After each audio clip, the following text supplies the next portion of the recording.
The terrifying entity known as Vecna is not some demonic spawn birthed from the red lightning of the Upside Down, but a former human boy named Henry Creel. And that right there is the ultimate horrifying twist. It's a chronological map of how this incredibly sensitive, psychic child born in the late 40s became the supreme architect of that nightmare dimension. Decades before 11 even knew what power was. Yeah. This revelation is really the key to understanding everything. It's not random chaos. It's a meticulously designed ecosystem of pure crystallized hatred. So our deep dive today is to unpack every single stage of that journey, from the isolated child to the traumatized subject 001, and then finally his rebirth as Vecna. And we have to start with the name, because the kids choosing Vecna from Dungeons & Dragons, that's not a coincidence. No, it feels like a premonition. It's absolutely chilling. It's mythological poetry, really. In the D&D lore, Vecna was this all-powerful sorcerer. He wanted to be immortal, so he became an undead lich. But his body gets mutilated. He's betrayed by his most trusted lieutenant, a guy named Cass, and he's left with just his left eye and his left hand. And you see that reflection perfectly in Henry's story. He tries to groom Eleven to make her his ally, his own lieutenant. And she says no. She rejects him. She betrays his entire vision for the world. Then what's the consequence? It's immediate. She casts him into that void. His body is just torn apart by dimensional forces. And when he emerges, what do you see? That monstrous clawed left hand. It's a one-to-one match. The name doesn't just stick, it fits. It fits the legend perfectly. Okay, let's go back to the beginning, the late 1940s. He's born to Victor and Virginia Creel. He has an older sister, Alice, and the sources are clear. From day one, Henry was an outlier. A profound one. His own father, Victor, described him as abnormally sensitive. But this wasn't, a cute, sensitive kid. No. This was a sensitivity that created a kind of psychological distance that just unnerved everyone. Teachers, doctors, they saw him as an oddity they couldn't categorize. And here's the kicker. He was the first known person in Hawkins to have these latent psychic abilities, the same kind of power 11 would have later. But it was coupled with this deep, pathological inability to connect with anyone. It all really comes to a head in 1959 when the family moves to Hawkins. To that big Victorian house. Exactly. And while his sister sees it as a fairy tale, Henry is just completely unmoved. He saw the world as flawed, full of these mundane people living by, useless rules. But inside that house, he finds his obsession, something that finally speaks to him.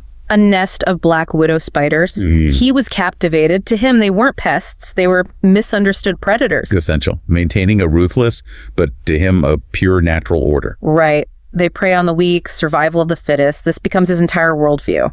And there's this one compelling detail I found. He didn't just watch them, he started drawing.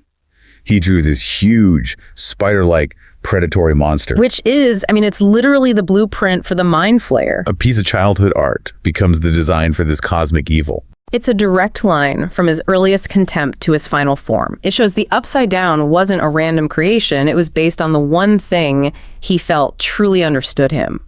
The perfect predator. So he's isolated, he's simmering with this contempt. When does the power shift from just a feeling to a weapon? It happens fast. After the move, he's just staring at the grandfather clock in their home, and he realizes he can move the hands with his mind. That's the open. That's the door opening, and it escalates from moving objects to something way more sinister, invading people's minds, creating illusions and mindscapes that felt completely real. And all that power, fueled by this deep anger at the family, he felt imprisoned him. It just pushed him straight to brutality. Oh, absolutely. He starts practicing. The sources paint this really dark picture of him torturing small animals, dissecting them, killing them with pure mental force. Wow. It wasn't an accident. This was a calculated descent into darkness. And his ultimate testing ground for this new power was his own father, Victor, a World War II veteran. Yeah, and this just highlights how specific and cruel Henry could be.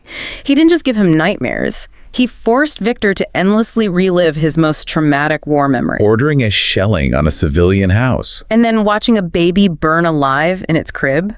Henry trapped him in that psychological loop over and over again. That is just monstrous. Yeah. So Victor thinks the house is possessed by a demon. He never suspects his own son. But his mother, Virginia, she was more perceptive. She starts to suspect Henry is the source of all this horror. She plans to take him to a psychiatrist. Dr. Martin Brenner. Exactly. And for Henry, who sees humanity as this virus, this is the ultimate betrayal. She's trying to force him into a mold to fix him. To take away what made him special. Which sets the stage for the massacre. May 14th, 1959. He decides he has to eliminate his whole family before they can stifle him. And the scene is it's horrific. He distracts Victor with the radio and then attacks his mother. Lifts her with his mind, breaks her limbs, collapses her eyes, and then does the same thing to his sister Alice. Victor was next, but something about the music on the radio surging. It acted as a kind of saving anchor. It pulled him out of the hallucination for a second. But the exertion was too much for Henry. Committing these murders with his mind, it causes him to fall into a deep coma. Right. So Victor, the survivor, gets blamed for everything. He's institutionalized, tries to take his own life by gouging his eyes out. And Henry, the real killer, is taken to a very different kind of prison. This is where Dr. Brenner comes in, and this moment defines the next 20 years of Henry's life. Brenner doesn't see a child needing help. He sees a tool, a scientific anomaly. He takes Henry, tattoos 001 on his arm, and just like that, Henry Creel, the person, is gone. He's an object. And Brenner is terrified of him, of his power, so he implants this tiny device in Henry's neck called soteria. The soteria was for total control. It was an inhibitor. Anytime Henry even tried to access his powers, it would inflict this overwhelming pain.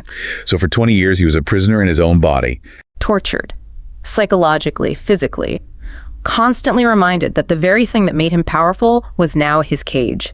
He's stripped of his identity, forced to work as an orderly, watching these other test subjects. Children with powers like his. Exactly. He had to clean up after them, watch them fail, all while being oppressed by the very system that created them. That contempt he already had. It had 2 decades to just fester and crystallize into pure hatred. For Brenner and for all of humanity, he was a ghost just waiting for his chance. Which brings us to 1979 and a little girl named 11. And Henry, the orderly, he sees himself in her.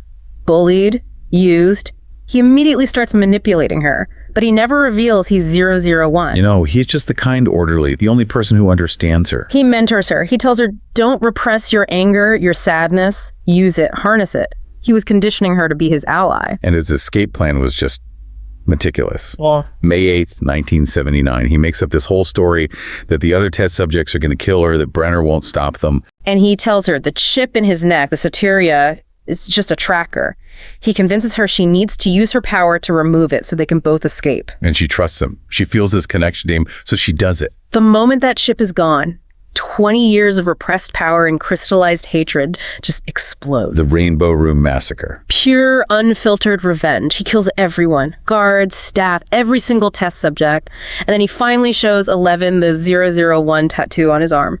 And he preaches his philosophy to her, that humanity is a virus that needs to be cleansed, and he wants her to join him. But she refuses. She won't give up her compassion. When he attacks her, she doesn't use anger. She remembers something happy, a peaceful memory of her mother's love. And that emotion, Yeah. love, it causes her power to surge beyond his. It completely overrides his rage. She defeats him, crushes him, rips open a gate in space, and just casts him into this hellish, primitive void. And that's not the end. That's the real beginning. Yeah. The genesis of Vecna. He falls into what we now call the Upside Down, a place of storms and red lightning. The dimensional forces burn him, twist him, permanently mutilate him into the monster we recognize. The clawed hand, the melted features, he's no longer human. And in this empty, hostile place, he has a realization. He can set the rules here. He can impose his own order on this chaos. That's the moment Henry Creel truly dies. And then He finds it. he finds the raw material, this massive, swirling black storm, a formless psychic hive mind connecting everything in that dimension. And here's the masterstroke. He uses his power and the memory of his childhood obsession. That drawing of the giant spider monster. And he gives form and structure to that chaotic hive mind. He imposes his will, his pathology, his philosophy of predation onto the void itself. He designs his ultimate weapon, and the entity he shapes becomes the Mind Flayer. So he didn't just find the Upside Down and take over. He is the architect. He built the entire ecosystem, the Demogorgons, all of it. It comes from him. That's why the horror is so personalized, so meticulous. The Mind Flayer is just an extension of Vecna's will. And now he has 2 decades of amplified hatred, ready to unleash it all on our world. So to sum it up, Henry's isolation fueled his contempt. His betrayal by his mother, and then Brenner hardened him into 001. And his transformation in the Void let him build a monster based on his oldest obsession. And the sources really show us that the true horror here, it isn't random. It's a meticulously designed attack from a single, powerful, failed human mind. All of this chaos comes from one person's rage. Which leaves us with a really provocative thought. If Eleven's power was boosted by love and peaceful memories, and Henry's was fueled by anger and resentment, what other human emotions might be able to tear open the fabric between our world and the Upside Down? What is the real key to controlling those terrifying forces? If you enjoy this video, please like, share, subscribe and hit the bell to the later update from my channel. Thank you for watching till the end and see you in the next video.